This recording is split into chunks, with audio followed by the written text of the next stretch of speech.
Hi, everyone. I'm so glad of being here. I want to thank you to Susan, Catherine, and Luciana and Ilana, my colleagues, and all the epidemic ethics team. It was a pleasure being with you this year.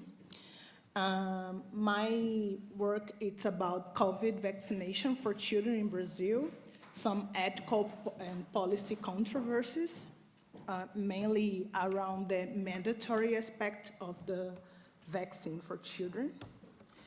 So in Brazil now, we are living a very delicate and complicated moment, and a lot of debate has been scattered around about the multiple health, political, economic crisis, and Brazilian government has propelled, like intentionally propelled confusion, misinformation, and a lot of problematic debates. And we already have structural problems like pre-existing social and economic inequalities worsened.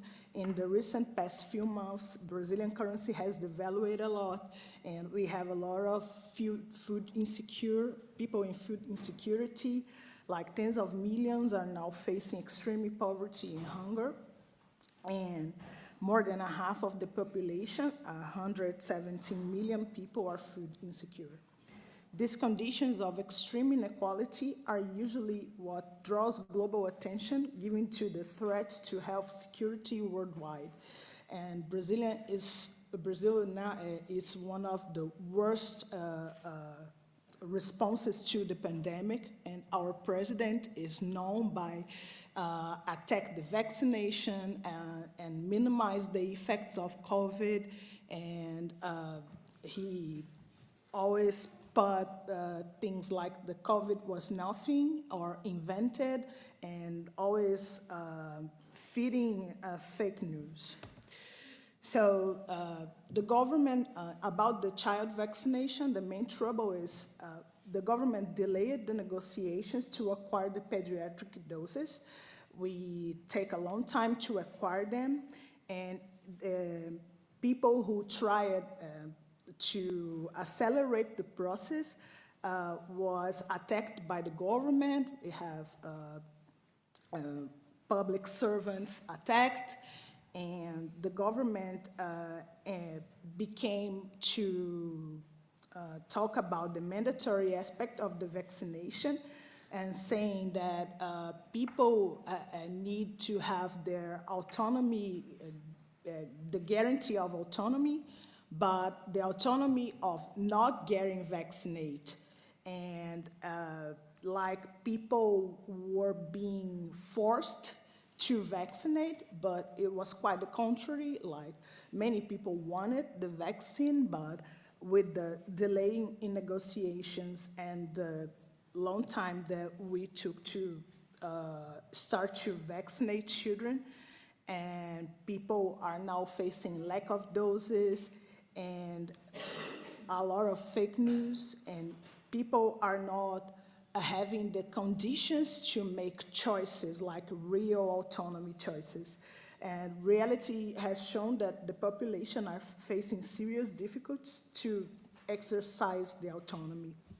And it's a lot amidst this global phenomenon of misinformation and dissemination of fake information that has caused significant damage to public health.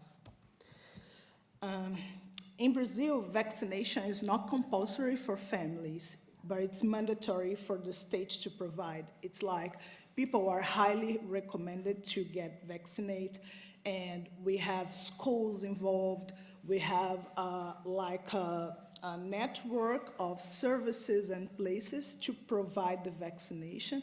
And maybe you can respond, but it's not something compulsory.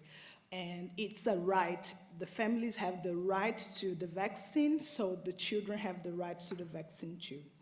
We have a very succeeded national vaccination program, and it was highly successful for many decades and eradicate many diseases.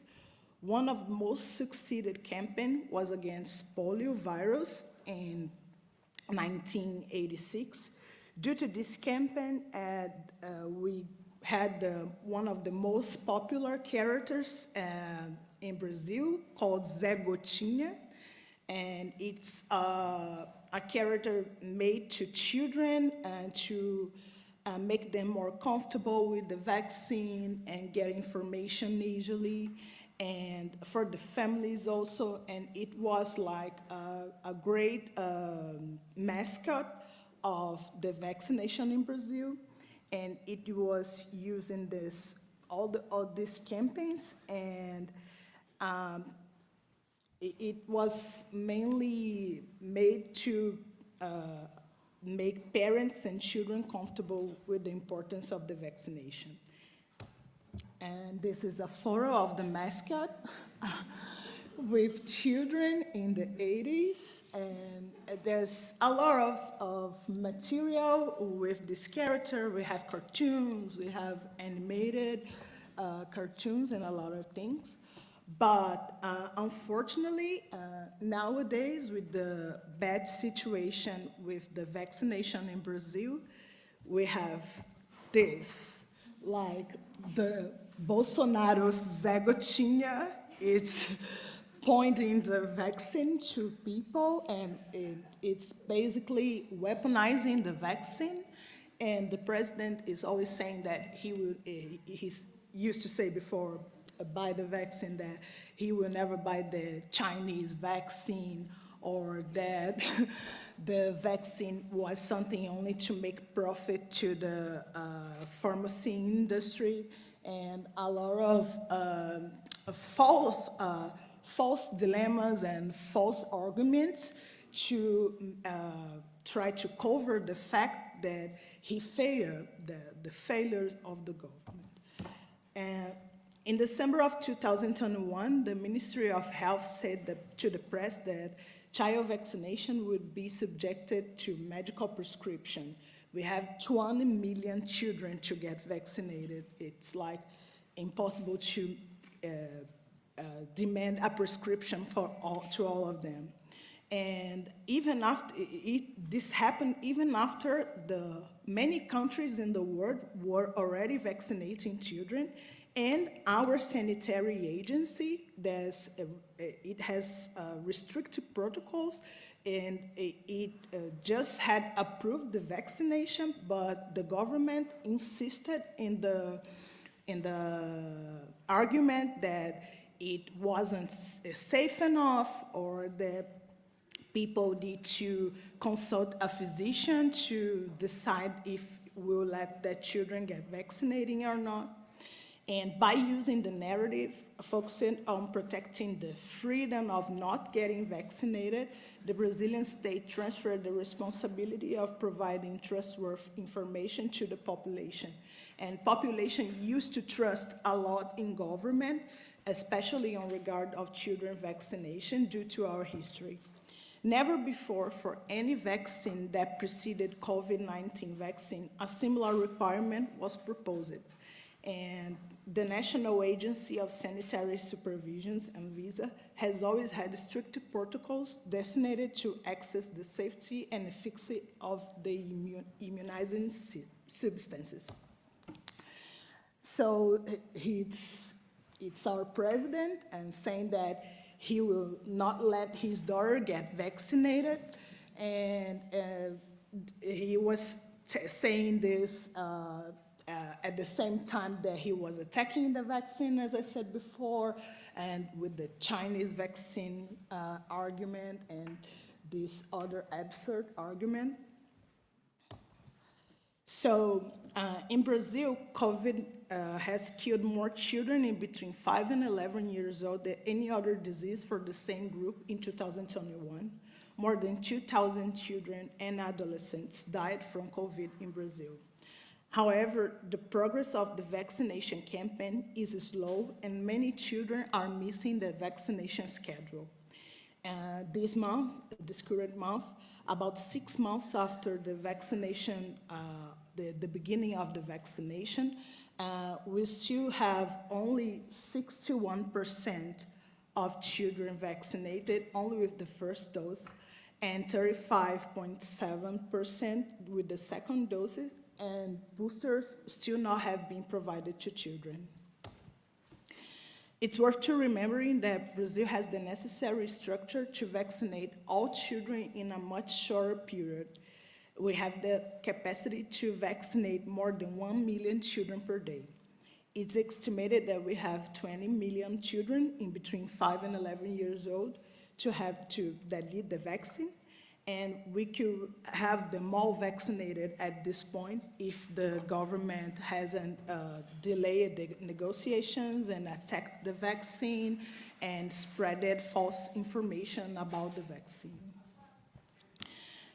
Governmental failures in relation to childhood COVID vaccination are part of a broader pattern of failing to address the pandemic appropriately. As other countries with high mortality and contagion rates, Brazil was a scenario of uncoordinated answers to the pandemic. Specifically in the countries with populist and authoritarian government, the following harmful practices for the population can be systematically identified: blaming the victims and the outsiders, discrediting and undermining democratic institutions, promoting denialism, and creating suspicion around the elites that are alleged enemies of the people, especially the press and the experts. Scientists and physicians has been attacked a lot in Brazil. Those behaviors catalyzed the distrust towards the recommendations based on scientific evidence and undermined the efforts to control the disease. We need a proper response. Vaccines are a key component to promote children's health. The state needs to respond for its lack of responsibility on regard of the pandemic responses. Brazilian children deserve to have their rights to health and well-being assured. As well, their parents need to be provided with the structure and trustful information to proceed according to what's the best for the kids. Thank you.